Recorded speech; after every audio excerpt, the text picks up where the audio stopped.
Now here you have a choice. Black has choice to take with this or with this. Yeah. And he has decided to take with the knight, which is the correct one. Why? Because again you are giving a fork.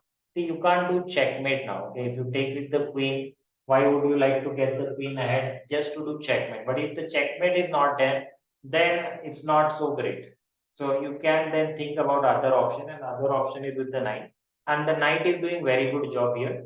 Is attacking on two things at the same time. So it's giving fork. And mostly you are getting this pawn again. So you will get the third pawn, which is required, right? You have to collect what you are given. You should get at least that much. Then it's very good. So you are having attack, but that attack, if you are not going to convert into checkmate, then at least you should get same number, like same points or more points. Okay, you should not get less points, and that's what here knight cross e3, attacking the queen and the pawn. Queen has to move. You cannot save the pawn and the queen at the same time. So he has to choose which one should he give and which one he should save. So he said, okay, I will save the queen, of course. He moved the queen, queen d2. What to do? Black is thinking now. Black can capture this. This is one of you can say forced move after that, because there will be a check as well. But Black thought he has a better move, and yes, it is a better move. And which is that d4. So what is so great about this? Yes, it's a good idea. And if you take with the queen, see, there is a big problem. What is that? If you take queen cross d4, then knight c2 is coming. I'll just show you. So this he didn't play this, but I'm just showing what can happen. So if queen cross d4, knight c2 check, king has to move. This is a family fork now. 1, 2, 3. Made attack on the whole family. You can say this is a family fork. If the attack is on 2 pieces, it's called as fork. Attack on 3 pieces, attacks on 3 pieces, called as family fork. So here it's a very dangerous one. And if the king moves anywhere now, the next move will be knight cross d4, and it's enough advantage to win the game. So, of course, it's not good. So, what to do? White has played this one, knight d1. Said, yes, I want to get rid of this knight as early as possible. So, let me exchange. Okay, he did that.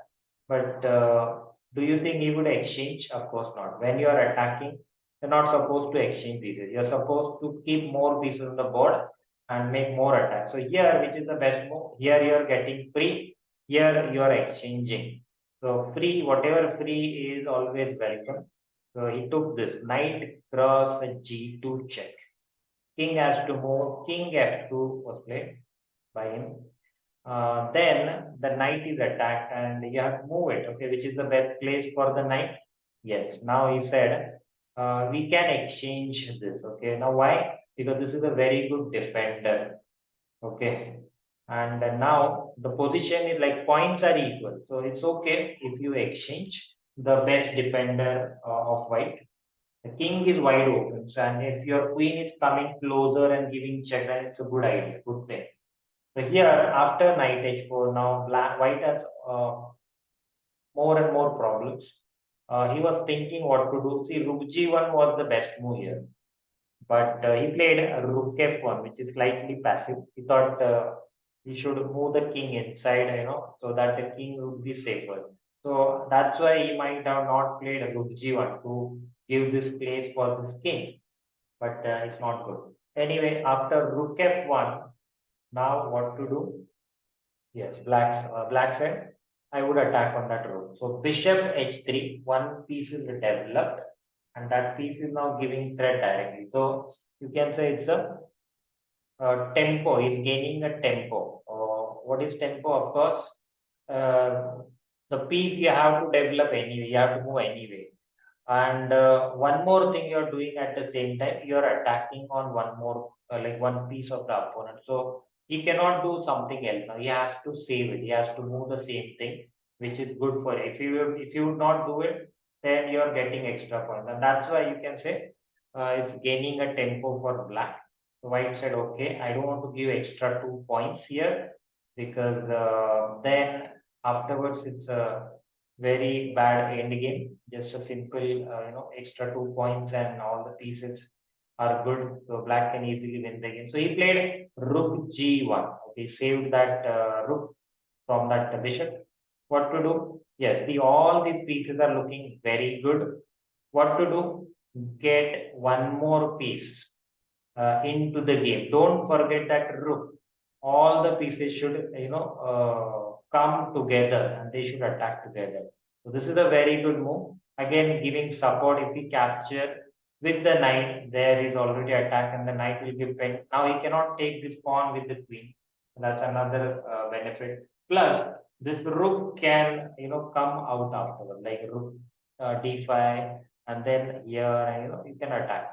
So it's a very good rook coming towards the king. Yes, after this rook g3, white played rook g3. He gave some a threat over here. He said, yes, the bishop is dangerous. I have to attack. I cannot allow him to be there without asking questions. So he may attack.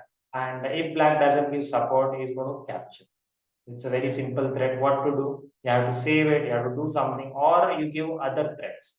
So here, black said, okay, you take that bishop. I'll take this one.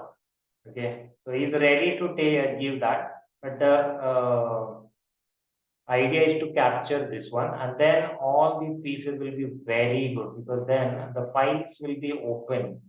So it's not good for white if you do that.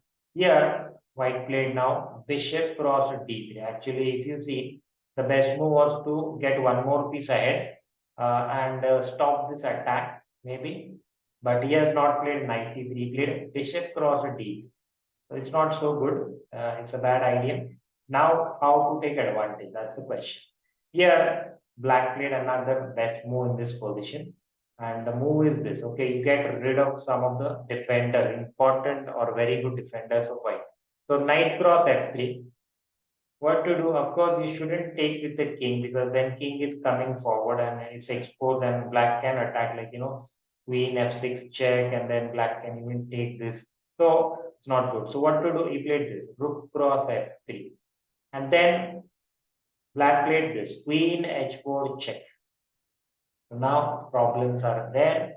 He has to solve that. What to do? Rook g3. Okay. If you move this inside, then the problem is if you play king g1, then a rook cross d3 first. I'll just show you. If you go king g1, rook cross d3. What is the great idea? If you take queen cross d3, then a rook e1 is coming. And after that, it's very difficult for white. Okay, like rook f1, then he can just simply play this first, queen g4 check, and if you go inside, it's a checkmate over here.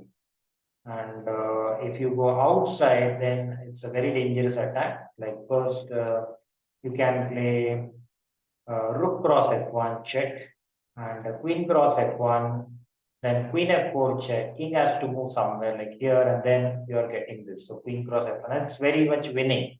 So we'll go back, okay. And here, what did he play? He played rook g3 instead of going king g1. Okay. After rook g3, now the rook is pinned. These rooks are very good. Okay, the bishop is very good. Queen can come from this side somewhere. Okay, here of course attack is there. But if you see the position, see, black has just given extra point, one extra point. Like he has given a knight for 2 pawns now. Okay, because this pawn he has sacrificed now. This d pawn was there, he sacrificed to open up the position. So if you calculate, if you evaluate this position, it is very good for black now because the king, white's king is not safe. The king safety is very important here. And now the question is how to finish the game. Okay, it's a very good, big advantage for black. It's winning advantage, but still the question is how to finish it, how to win the winning game. So let's see. And here the best move is sacrifice one more thing. Rook cross d3. See, this rook is pinned. Okay, so you can't move it like this. So you can't take with that. So the only move is now queen cross d3. You can see. Okay, if you don't take it, then it's a big problem. You have to take it, of course. And now what to do? Yes, here we are. And if you see this position, you'll find that yeah, the checkmate is now unavoidable. Here you can find this is like black to play mate in 4. And how to find that? Let's see. First, you have to use the stronger piece and find out all the checks. There are lots of checks here, like queen f4, queen cross g3, queen d4, rook e2. Okay, and even queen f6. So all these checks, if you see, consider the best one is queen f4 because see, these are the best, queen f4 and f6. F6 is little away from the king, so f4 is the best. Other checks are not good because there are attacks on those squares. So this is the best one. Queen f4 check, king has to move somewhere here, or he has to block with this or with this. So which is the best one? The best option is here. Okay, white played this queen f3, and now again you have to find all the checks. There are lots of checks. Which is the best one? This one. Okay, queen d2. Queen d4 was also good, but then you are giving extra choice for white. This knight can also block. Here the knight cannot block. Only queen can block, and then we have the advantage of taking that with the rook. So queen d2 is the best. Now the king has to move. Okay, if you move the queen e2, then simple, either queen cross e2 or rook cross e2. So here we will not see that, and we will play this king g1. That's what played, and here rook e1 check. And if you see the position now is just one more move for white. He can play this, but next move will be checkmate after this. Okay, so here white has resigned. Okay, white didn't play this queen f1. He resigned over here, but let's see. Queen f1, rook cross f1, the checkmate. So this is how, at this moment, black won the game. Okay, white resigned, so black won the game, and it was a very good game.